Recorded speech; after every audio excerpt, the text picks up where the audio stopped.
Welcome all your friends and family to share with everyone they know. You can find us on Facebook and stay up to date on our Facebook group, or find us on Twitter, Instagram, and TikTok. Our podcasts can be found on Libsyn, iHeart, Spotify, Google Podcast, and more.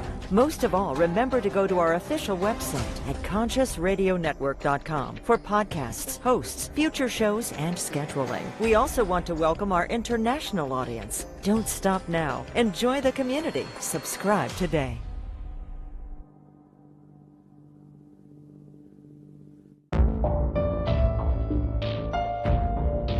This is the Conscious Radio Network.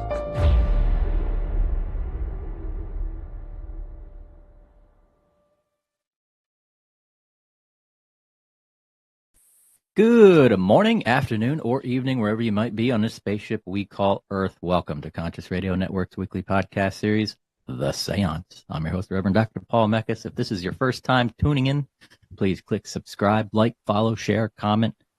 Also follow us wherever you listen to your podcasts. The Enneagram of Personality.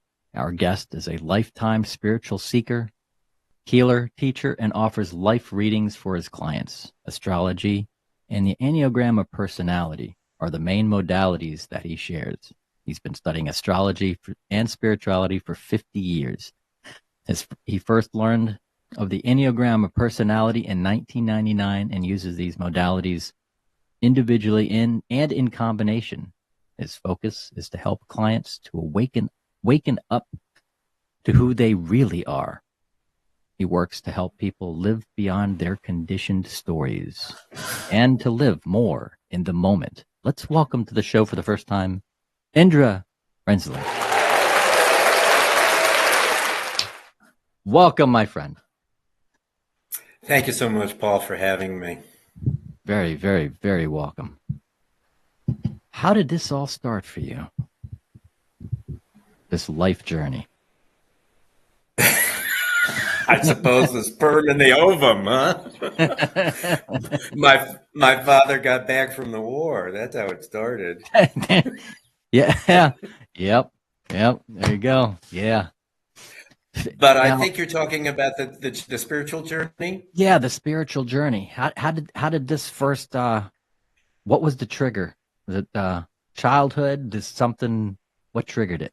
That you could remember. Well, the thing is I just sort of made a joke about my parents, but the fact is that my reality is that my parents passed on when I was 22 and 24. They each died of natural causes 2 years apart, both in the same month, 2 years apart. And so there I was, 24, and I had, gotten some inheritance, and I was completely free. And I had moved to the West Coast, and I had gotten a menial job. But the fact was that I wasn't any good at the menial job, and I didn't really need to do it. And so I stopped that. And really what came to me was that I needed to find myself. I don't know what we used in 1970 as far as what I said, but I needed to become happy. I needed to find myself. I needed to know who I was. And I just went on a, step-by-step process. We started going to metaphysical bookstores in Berkeley. And there was a famous Shambhala bookstore there. And we bought metaphysical books and we started reading them. We didn't know anything. It wasn't well known at the time. We had natural foods. Yeah. Organic foods was like starting, and that was like a big deal. And so just one step led to the next step led to the next step. And I'm still stepping, step by step. I don't have a plan. You only need to know the first step. You don't need to know the last step.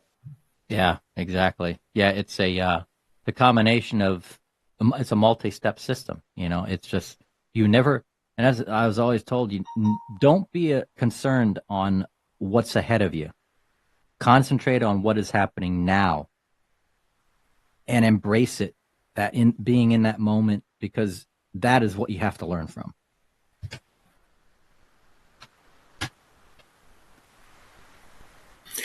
And the thing is no matter what level you're on, that's true and important. Yeah. Yeah.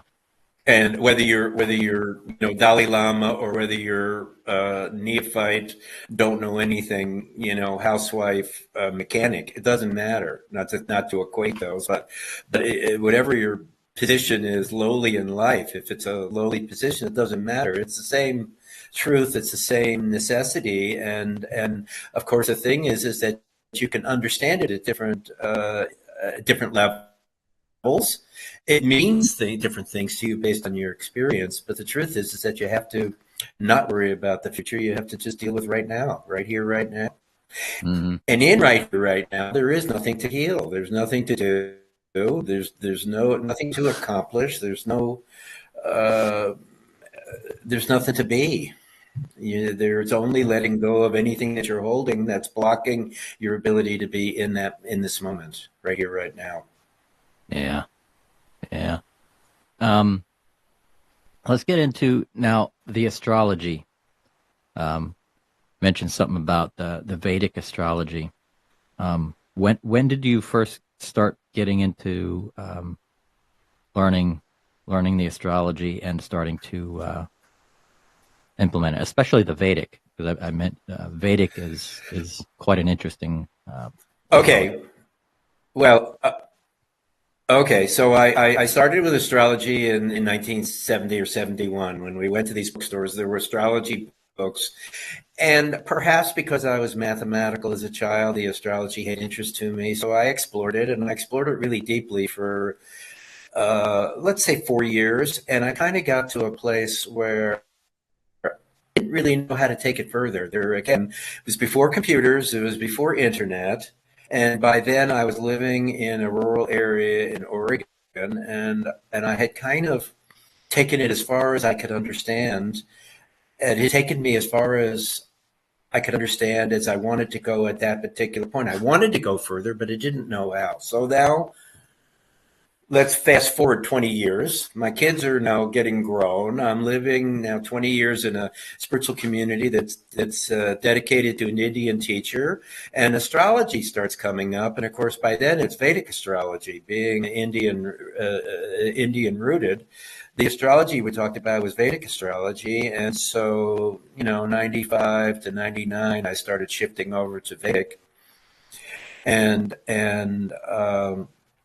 the weekend, I don't want to jump ahead here, but the weekend that I first met the Enneagram in 1999, like you said in your introduction, that weekend I realized that I really wanted to share the astrology, that there was some aspects in there that I really wanted to be able to share with people, because I felt it to be of real importance. And so it took another 12 to 15 years. I met a teacher who taught me at that time in 99, taught me how Enneagram and astrology work together. He taught me a system that he had intuited, and it took about another 12, 14 years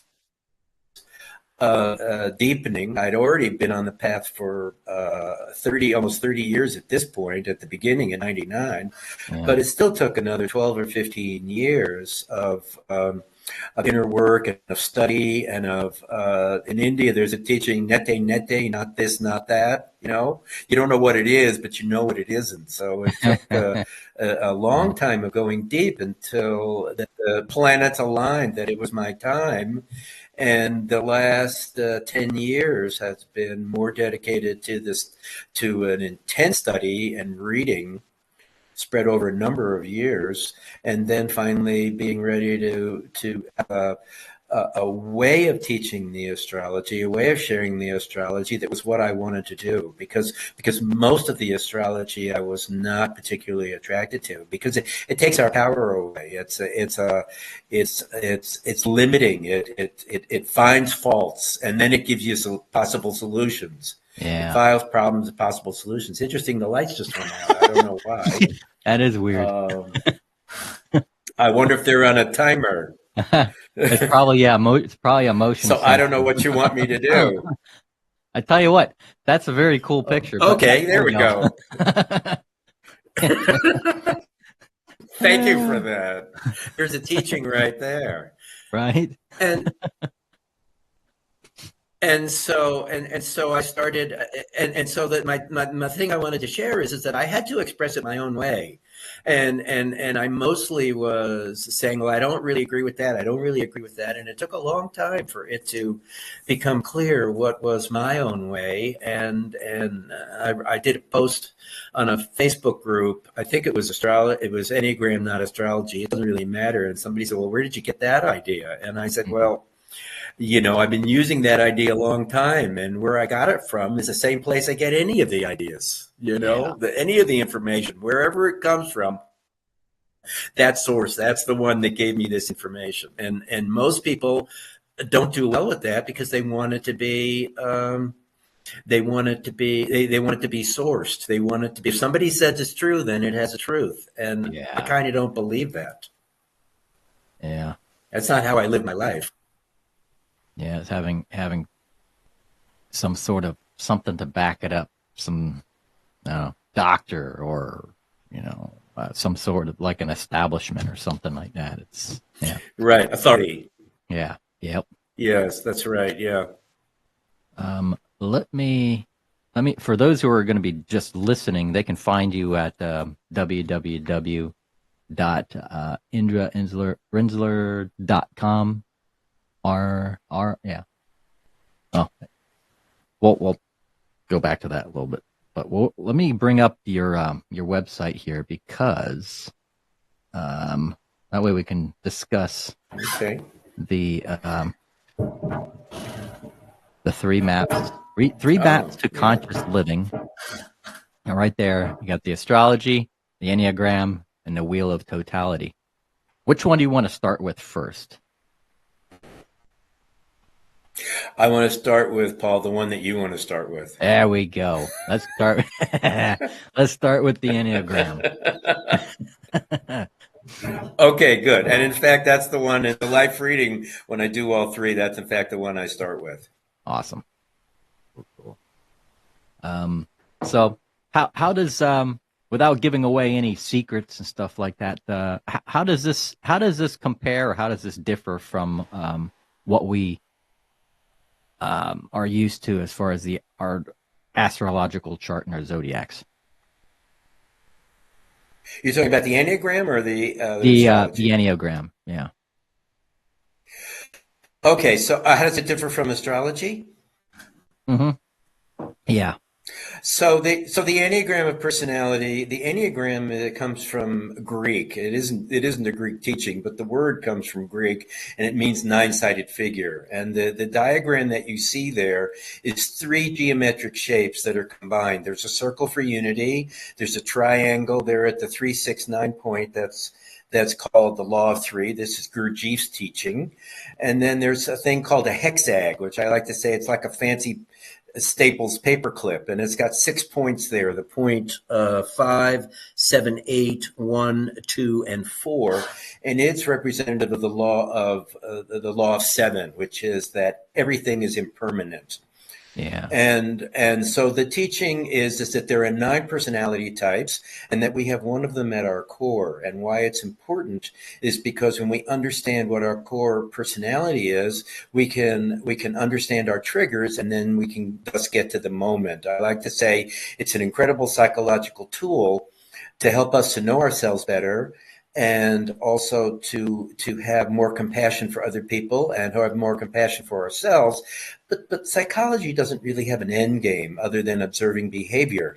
But as a spiritual tool, it is incredibly unique because it gives us an unbiased view of ourselves and helps us to get back to the moment, which is the goal of spirituality, is to be in the moment. It gives us the core triggers. And I do believe that these 9, while it's a archetypal personality typing system, I believe that is the archetypal system that unwinds the 5,000 years of the Judeo-Christian conditioned stories. It helps us to unwind those in order to come back into the neutral place that everything is. Yeah. Yeah. Now I'm going to be jumping around, but try to stay on because you gave, I got a lot of questions. A lot of So questions. go ahead. I can jump around with you. So you mentioned there's four doorways, yeah, four doorways to conscious living. Can you explain Right. that? Yes. Okay. This is jumping around. So what I say is, I say at the end of a reading, people say, well, this is great information, Indra. Now, what do I do with that? Now, I'm not saying that people say that, but they kind of say it with their eyes. So they say, what do I do with this? So I say, here, there's the four doorways to conscious living. So the first doorway is you have to learn to observe. You need to watch your own thinking and your own behavior. You need to watch your reaction to other people's thinking and behavior. You need to get out of the movie of your life into the audience and watch yourself from a distance, from a perspective distance, in order to be able to come into the moment as to what's happening. So learning to observe is the first doorway. The second doorway is to let go and release what doesn't serve you. Letting go involves being aware of a feeling, letting it come up, staying with it, and letting it run its course without wanting to make it different or do anything about it. It means simply to let the feeling be there and to focus on letting out the energy behind it. When letting go, ignore all thoughts. And I do recommend this book, Letting Go. Mm. See if I can get it the right way, by David Hawkins there. That's a book over Okay. there. Anything by David Hawkins. He's one of my particular favorites right now. So the second doorway, let go and release what doesn't serve you. The third doorway is to love yourself.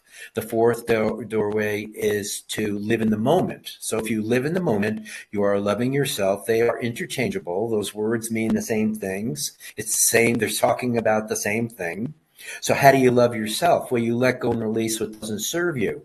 Now, it may be that some of your habits serve you right now, and we're not talking about letting go of those. We're talking about letting go of what doesn't serve you. So how do I know what to let go, Indra? Well, you learn to observe. You need to watch your own behavior. You need to watch your own thinking. It will give you what you need to let go of. Mm. Yeah. Especially, it seems like I meet a lot of people. I mean, I'm guilty of it. A lot of people are guilty of it, especially, what's happening in this new era, this new time that we're living in. Everybody's so worried about what's tomorrow, what's coming down the line, what's going to happen. And it seems like this is something that we need to kind of not worry about that and concentrate on the now, concentrate on the moment. What are some of the ways that you teach and that you would suggest people to kind of step away from that fear of worrying about what is to come and concentrate on the now? Some of the techniques and words of wisdom. Well, I think I just gave you the techniques that I share. That's the technique, is to start observing. The fact is that it doesn't really matter. The only, who does it matter to? What part of you does it matter to? Matters to the part of you, the mental part of you that's projecting into the future and seeing, as most of our projections aren't correct, don't actually happen. I just don't worry about that part. I'm not really worried about the future. I'm just worried about right now, that if I take care of right now, then the future take care of itself. Now, in the services that I offer, I will give people innumerable places as to where these tensions occur. Saturn this, Mars that, Pluto, Venus this, and the Enneagram, whatever your story is, Yeah. there are an incredible number of conditioned points, and not even condition points, but the natal to you points that are points of tension. And the Enneagram is so amazing because of its patterning. You can see yourself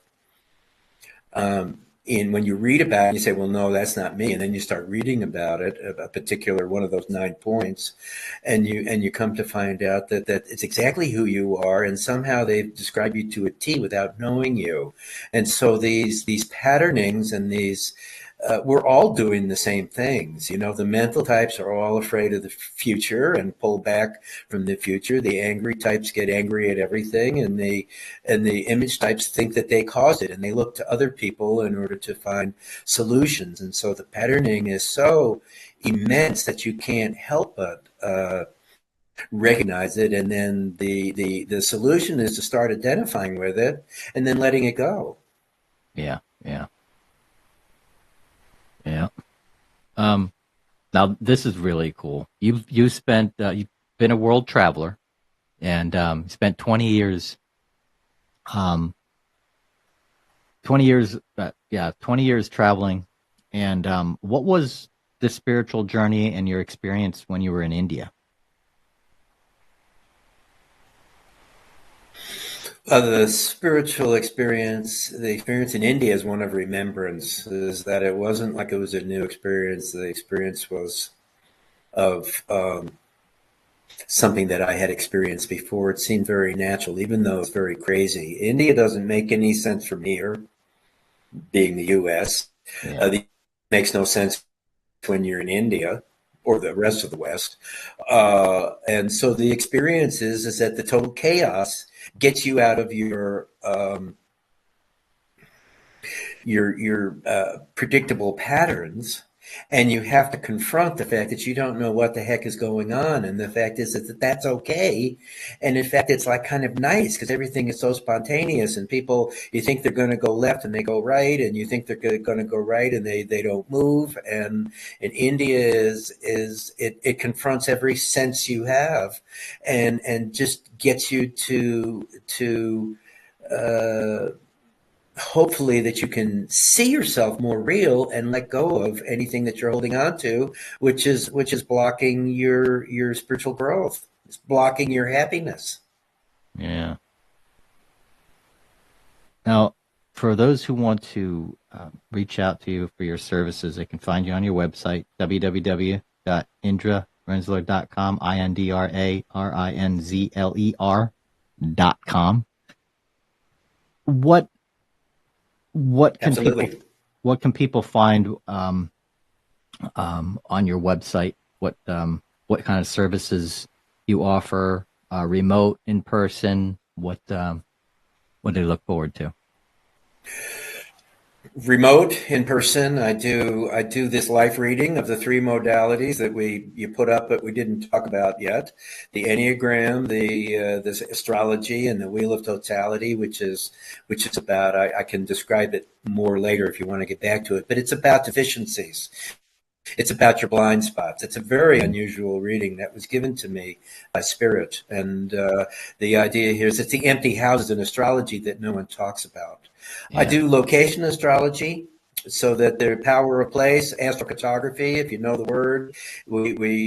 Our birth chart gives us lines that circle the planet, and if we live close or far away from those lines, those planetary lines, they have meaning. And so people will come to me to kind of adjust their where they live, and as you take you with you wherever you go, it always comes back to your natal chart and who you are. And once we kind of look at that, then we can look at the lines and see where a good or a not so good place would be. I do family dynamic readings and relationship readings where we can take a look at the people around you, birth family, friendship family, in-laws, whatever it is, in order to understand them better. To understand why you react the way you do to family, and why does family react to you the way they do to you, and that can be extremely useful. They're all. I do a Navamsha chart, which is in Vedic astrology. It's the chart of who you become, and it's mostly about 60s. I mean, you feel it in a little bit of it in 40s and 50s, and in 20s and 30s, you're kind of projecting into the future. This is what I would like, but it's about a chart that you become in your 60s. And for some people, that tool is very useful for them in their particular journey. They're meant to be. And again, I want to make sure people are clear that there was no conscious decision on my part to do these readings. to have this agenda, this menu of readings. I just was open, and they came, and why did they come when they came? Have no idea and don't care. The fact is, as well, why didn't they come earlier? Don't know, don't care. They came when they came, and I believe it has to do with my own level of maturity and openness. That when when you're ready, they say in India. I'm sure they say elsewhere, but when you're ready, the teacher comes. That's what we would hear in India. And so when the student is ready, then the teacher will appear. And so the idea is that when you're ready for more modalities or different teachings, then they come. This Navamsha, I knew about the Navamsha for 25 years, but and location astrology I knew for 25 years, and I never thought to get involved with it until suddenly I did. Huh. In COVID, and what's my approach? My approach is that I worry about when it came or did come. Yeah. We had plenty. Everybody had plenty of time to do what they needed to do, and concentrate on a moment when we had the lockdowns. We had plenty of time for inner peace. Absolutely. Yeah. Yes, it was. I enjoyed that part of it tremendously. We had a very quiet lifestyle, and still do. And God, what a gift that was! Not to have to go anywhere, and to be able to really drop in, as we used to say. Yeah. Now, what are your three modalities?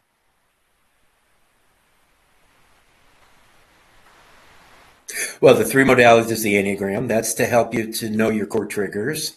I go through your Vedic astrology chart in order to help you to see the strengths and weaknesses of your planets. There's no good or bad. There's no right or wrong. It's all strengths and weaknesses in order to help you to understand what areas of your life have been energized, and where do you have difficulties, and why do you have the waves of discomfort that you have, and why did certain planets get energized and other ones are very neutral, but some of them are really important in your chart, and to go through to give you it's like an X-ray to show you how you work from the inside out, and then the wheel of totality in order to give you your deficiencies and blind spots to help you know what it is that you don't know. Everybody's really clear on what they know, but they're not very clear on what they don't know. And the wheel of totality is an incredible tool to be able to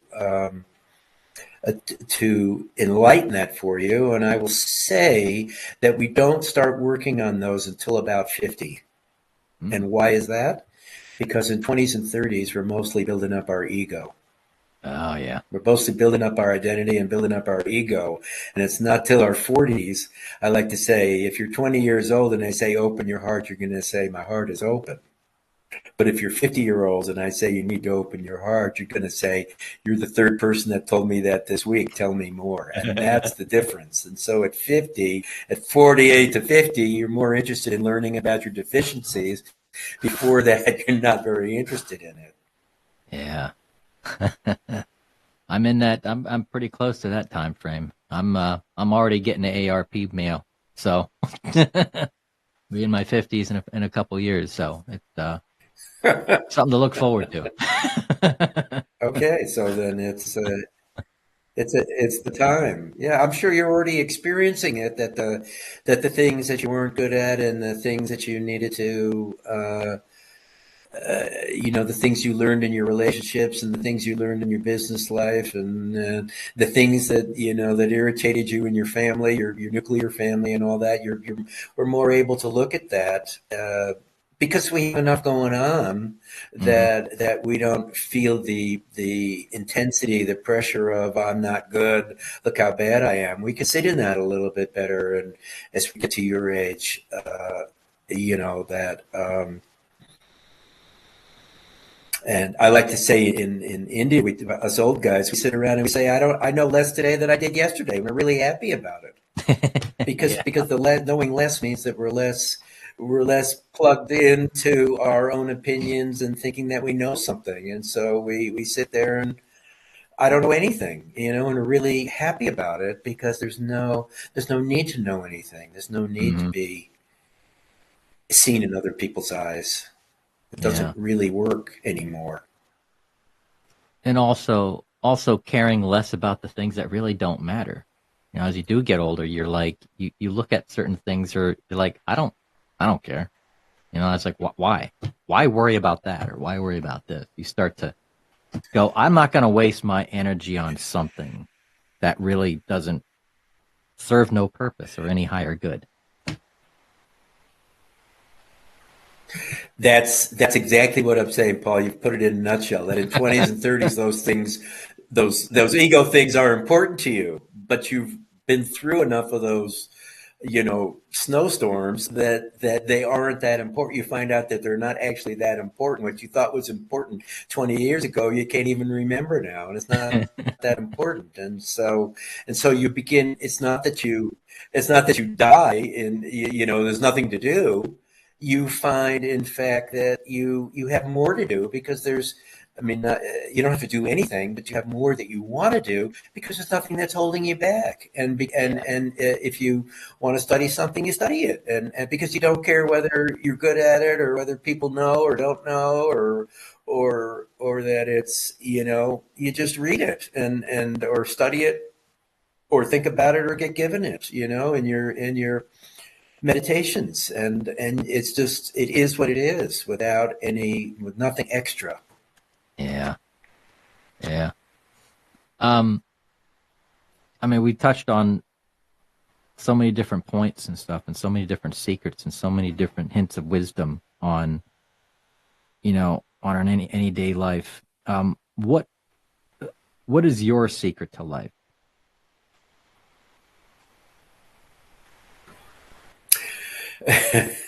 My secret to life. Well, uh, I wrote a theme about it. The secret of life is that I have a joke that God says to Mrs. God, "Where should I hide the secret of life?"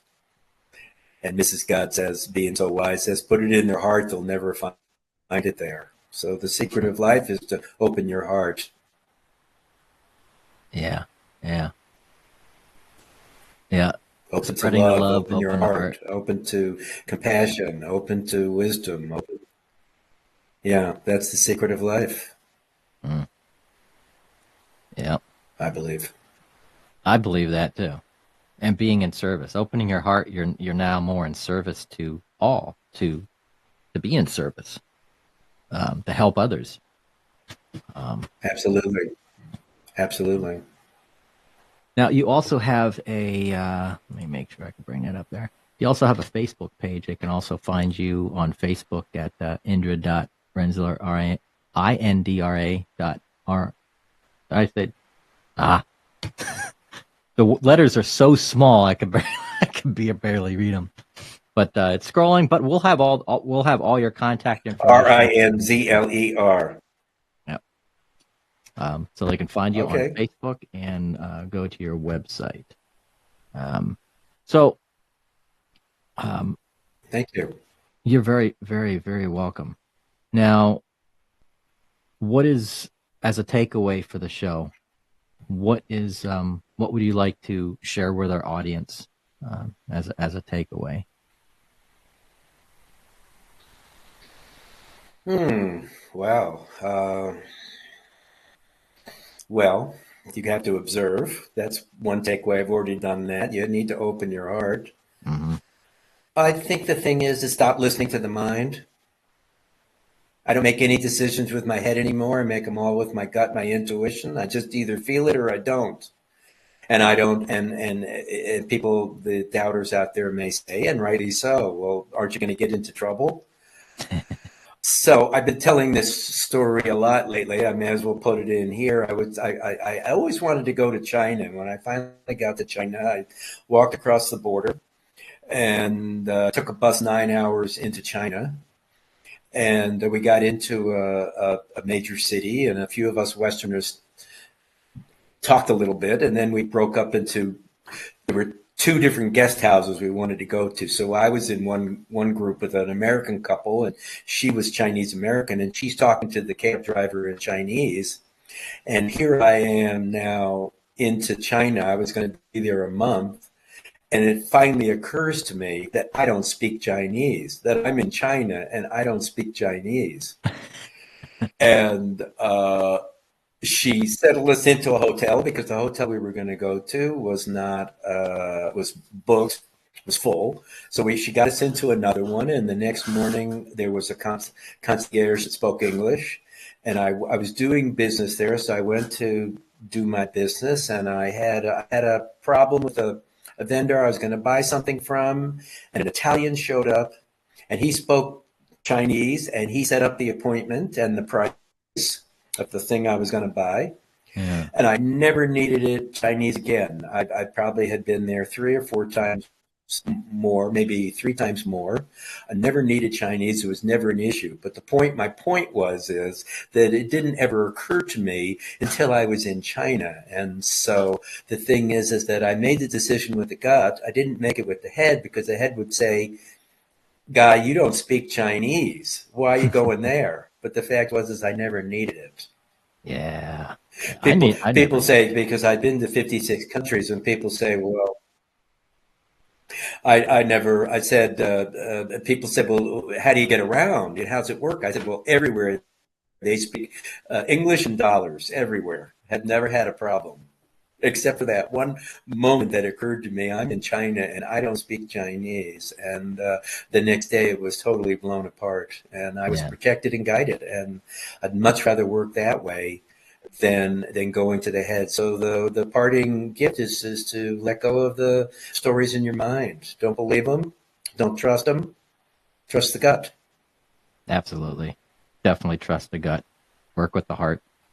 And I can relate to your story of China. I lived there for about 7 months in Shanghai, and so many people I worked with, went there to maybe learn Mandarin, but not really. All I needed to know was 2 words. That was it.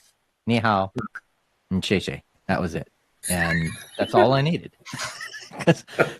Because Shanghai there's so much Western influence there, and so many people do speak English. So, but I can relate. Did you get out to Western China? I wasn't. Did you get out to Western China? No, I think the furthest I've went was one weekend. We flew out to Cambodia, and when we touched down in Cambodia, everybody there knew English too. So we're like, absolutely, okay. Absolutely, Cambodia. Yeah, I was in Western China. I was in Kunming.